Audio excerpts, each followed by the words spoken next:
ভাগ্যিস তিনি ফেনীতে জন্মগ্রহণ করেননি, তাই হয়তো টমটম চালিয়ে হলেও জীবিকা নির্বাহ করতে পারছেন। ফেনীতে হলে সেটিও সম্ভব হতো না, কারণ ফেনী ব্যতিক্রমী জেলা।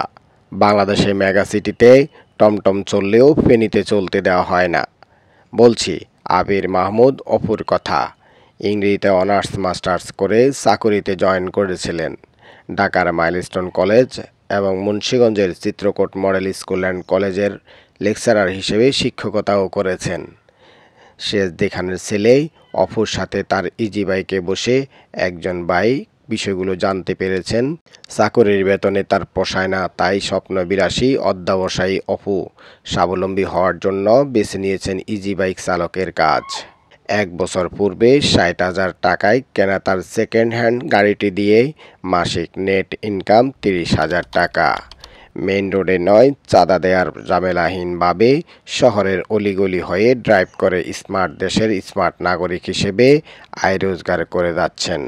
নিরন্তর ভালোবাসা ও শুভকামনা রইল সেজদি খানের ছেলে আবির মাহমুদ অপুর জন্য।